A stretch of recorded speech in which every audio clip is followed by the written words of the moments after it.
But before going any further, I would like to thank you very much for your support and your love.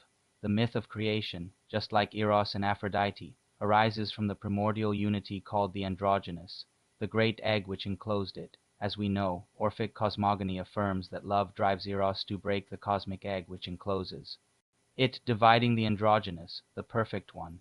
Thus creation is the dance of him and her seeking and losing each other throughout infinity. With all my heart, I would like to share it with you now, and I want to tell you about a book. However, I think that true queens don't need any kings.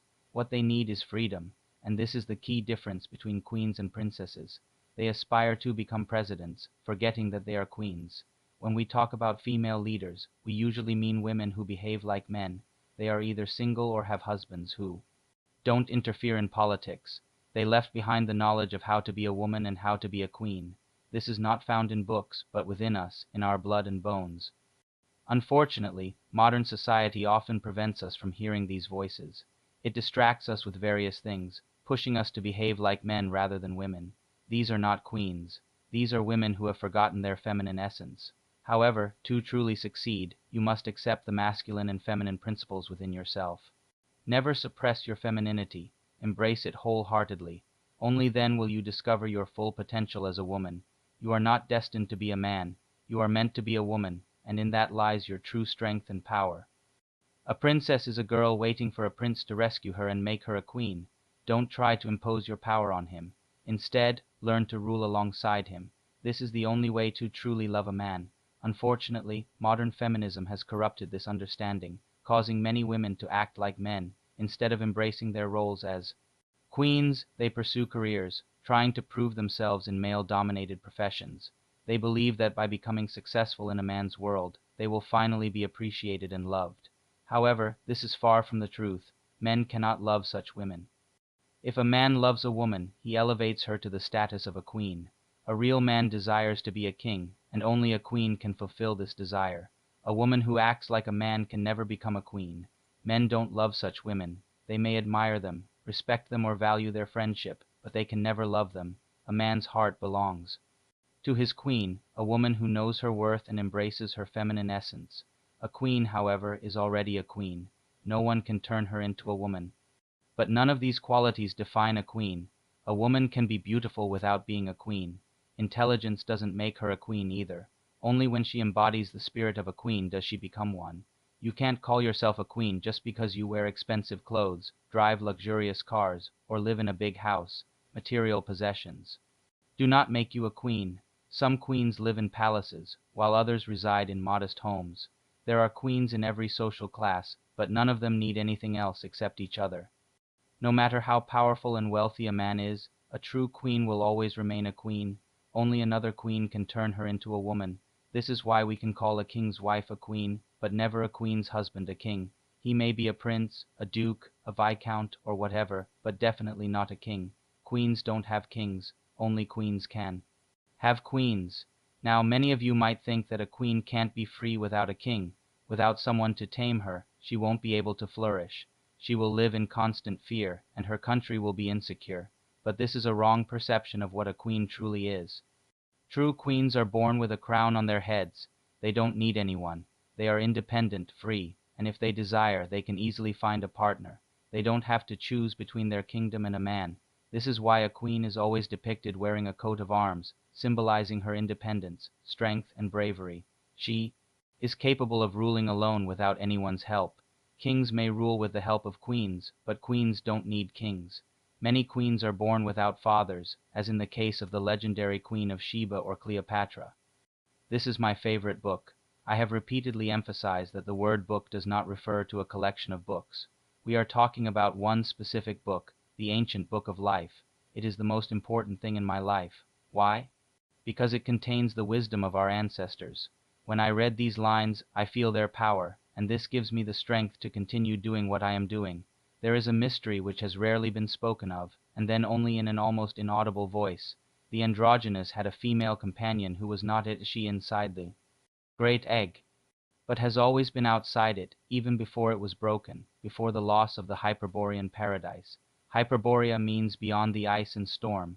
The book of Genesis calls her Lilith. I will start by reading what I wrote about her a few years ago. there was an egg, which was all the non-created world with transparent walls through, which there could be seen no one and anon outside, and this was where him her lived, in the breathing of the great egg from time to time, like something which happened before the seconds and the hours. There appeared the color green, which might have become a star or a ray of light, but which remained as the motionless cosmogonic great egg. A music, a sound took shape, or rather, the seed of music, its insinuated trembling, and the being which was there inside the great egg, seemingly complete and eternal, gave off a green vapor, and in that tenuous music the vapor condensed, and she stood before him as if in the play of a breath or the simulation of a dance, but she did not yet exist. Hurriedly he reincorporated her, breathing in deeply, him her once more. But the experiment had now been made, the time foretold, chance became destiny within the great egg, the breathing became rhythmic, although it still stayed within the walls of transparent ice, and each time the being breathed out, she emerged and danced a little, covered in a green placenta, until he breathed her in as if he were drowning in a horrible pleasure, rapidly, so as not to let her escape, and a new chance destiny occurred. The green veils fell away from her, and he saw her for the first time naked in her body made of breathed time, play and dance. And all his eternity could not suffice him to gaze upon her nakedness, in an ecstasy of green fear. And as this event occurred for the first time, circular like his breathing, which was now spinning like a star, she became hard, retaining beer substance and form, until she, too, could gaze upon him from outside, and although she tried to return, she could no longer do so, because she didn't fit, she couldn't get in.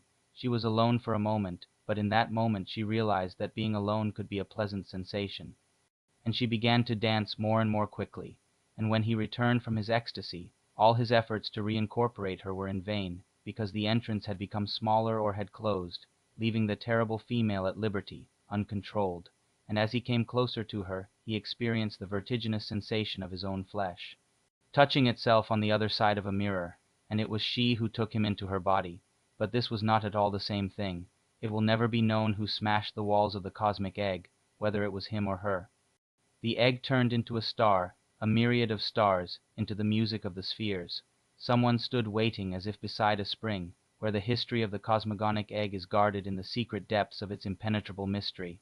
It has been said that she was the one who smashed the walls of the great egg, who was the active one, and that he remained motionless, as if paralyzed, but as we have seen, it was he who began to breathe her, projecting her like the image in a dream, so as to see her unfold, beginning the uncertain separation, and to believe that he loved. It was he who invented this almost love, but it has always been said that it was she, the green-veiled ballerina, who gave a beginning to the flow of the waters of the river of forms, to the hallucinatory game of looking at oneself in mirrors, because this drama only takes place in one of them.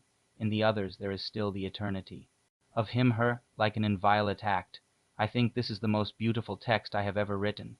We often say, especially in fairy tales, that a queen must find a king so she doesn't have to rule alone. You may ask what happens to a king when he becomes someone's husband. Does he turn into a regular man? Well, yes, he does. In today's society, women sometimes forget their divine nature, trying to be like men. When a woman encounters a man who captivates her, it's crucial to remember that he is a king. A man can be captivated by various qualities in a woman, such as beauty, intelligence, sense of humor, and more, if you want to know more about your divine essence, about who you truly are, about what a queen represents. Listen to the voices of those who came before us. As a woman, you can achieve everything you set your mind to. There are no limits to your abilities. Thank you for listening and see you soon. Bye.